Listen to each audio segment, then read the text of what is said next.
What's up, guys? It's Chris here to talk about Saturday night's Roy Jones, Bernard the Executioner Hopkins rematch. 17 years later, 1993, these two fought for a middleweight title. Roy Jones won by unanimous decision. Obviously, this fight's going to be drastically different. Well, now that I think about it, maybe it won't. That fight, Bernard was still a bit green, was not nearly the fighter he is now. Roy Jones was probably better than, well, not probably. That Roy Jones is better than the Roy Jones that we're going to get on this night. But what I mean about it not being drastically different potentially is that fight was pretty boring.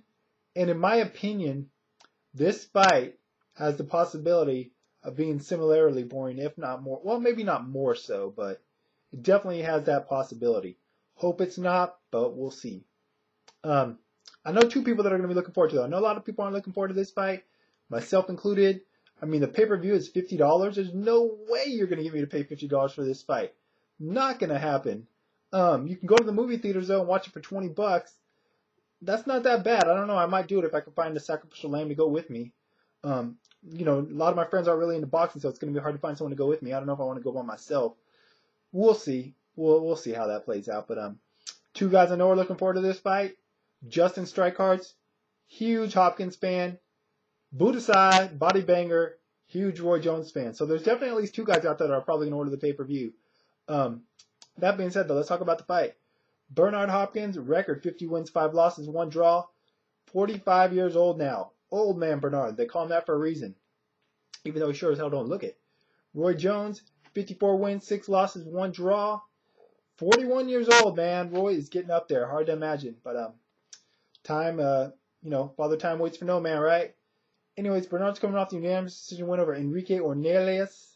Before that, he had the win over Pavlik, where he absolutely just clowned Pavlik. Just completely one-sided fight. A fight I thought Pavlik was actually going to win.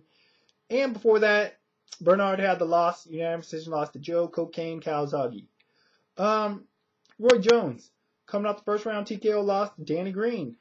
A fight that was supposed to just be a warm-up fight leading into this Hopkins-Jones rematch. But obviously those plans went awry, although it didn't stop this match from being made. For that, Roy had the wins back-to-back over Jeff Lacey and Omar Shika. Looked pretty good. Looked somewhat similar to prime form, vintage form, but level of opposition, questionable to say the least. And before that, he himself had lost by unanimous decision, although more clear-cut loss, to Joe Cocaine Calzaghe. The interesting thing is Roy Jones is only 2-2 in his last 4 fights and 5-5 in his last 10. Who would have ever thought that about Roy Jones? Back when he was, in the 90s, the pound-for-pound best fighter out there. I sure as hell would have never seen it coming, but once again, time waits for no man. Anyways, especially in a sport as brutal as this. Regarding this fight, we've talked about this fight numerous times on the radio, and I've said I actually favor Roy Jones. I was kind of going back to that old styles make fights. Roy's always had a style, just by having, not necessarily his style, but his advantages in speed and reflexes mixed with his style. I always thought he could beat Bernard, because Bernard's a little bit slower. I thought Roy could keep on the outside, just do what Roy does, and Bernard wouldn't be able to catch him, even though I think it'd be an ugly fight. However, I've been thinking about it lately, especially in lieu of the Danny Green fight. I don't know how hard of a hitter Danny Green is, but Roy didn't get hit all that hard, and he got messed up. He got his cobwebs shook. And it makes me really wonder if Roy really ever had a good chin, He got starched in the second Tarver fight. He got, iced, put out cold against Glenn Johnson. So I wonder if he just never really had a good chin. I mean, his chin never really got tested back in the day because he was so damn fast and people just couldn't put hands on him. So is it Roy never had that good of a chin, or is it just like with most fighters, as you get later in life and the more hits you take, your chin is just going to be more susceptible. It's going to soften up, so to speak. Bernard, he's looked really good lately. Although I didn't think his win against Ornelas was all that impressive, but obviously, even well into his 40s, great technical fighter. Just a master tactician in there. just fights his fight. Even the Calzaghe fight was close, even though he lost it, but some people think he won. I'm not one of them. You know, they call him the Executioner for a reason. Maybe they should call him the Excellence of Execution. I know that nickname's already taken, but it'd be pretty fitting for him at this stage of his career. You know, man, this fight is so hard to call. I could make a case for either guy. I mean, I guess that's the point of breaking down fights for the most part. But will Roy be able to stay away from Bernard? Obviously, he's not going to want to get inside and fight with Bernard because Bernard's a dirty-ass fighter, and he'll work Roy over inside. If Bernard gets Roy on the ropes, you know, we saw Roy in the Calzaghe fight.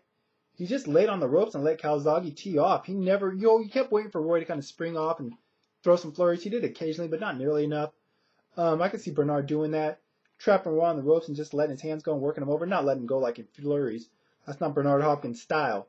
I don't know, man. I want to say that, I mean, I just envision Roy winning this fight, you know, initially, but I just can't picture it now, man, because I think that his chin is susceptible. Bernard doesn't exactly have the most power. Never did. Never was a huge one-hitter quitter type of guy. But like I said, with Roy getting knocked out so easily against Danny Green, I don't know, man. You know, I talked to him on the radio show, Roy that is, not too long back. You guys can go back and check that out. You know, when he talks, you feel like you're talking to the old Roy Jones. Still has a supreme confidence, you know. Says, don't worry about me, I'm going to be all right, you know. Believes he has God on his side. But, man, this just isn't the same Roy Jones that we had back in the day. And Bernard just hasn't really shown any weaknesses or signs of slowing down. Sure, he's a slow fighter. I mean, his freaking output, his punch output is just dismal at times. And it makes some of his fights painful to watch, in my opinion, personally. You know, not the biggest fan of Bernard's style, but it's effective, you know. At the end of the day, I'm going to go with Bernard Hopkins to win. You know, I prefer Roy Jones to win. You know, I'd like him to get that one last big win and just retire. You know, just get out the game. You know, they say this fight's for legacy. They say it's for revenge. They say it's for respect. The bottom line is this fight is being made for money. Financial motivation is the key to this fight. That's the reason it's being made, you know, point blank, regardless of what anyone says. I don't know if they need the money or if they're just, you know, maybe they're greedy. I don't know.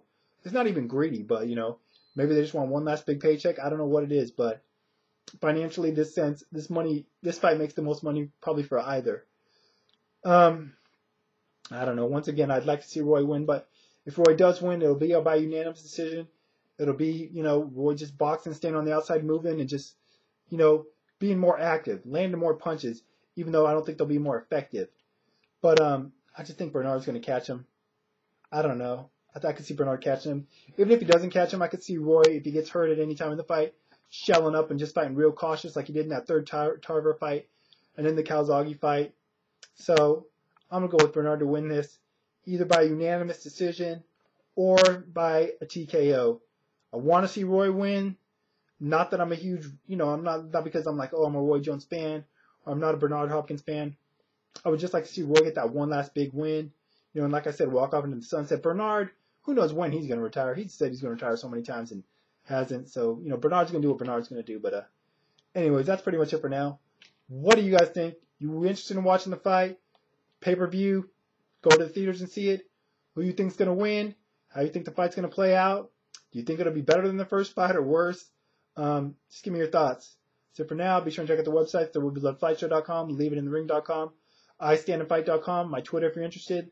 Links in the information part as always. Be sure and check out the radio show every Thursday, blogtalkradio.com/leaveitinthering. Till next time, y'all, I'm out.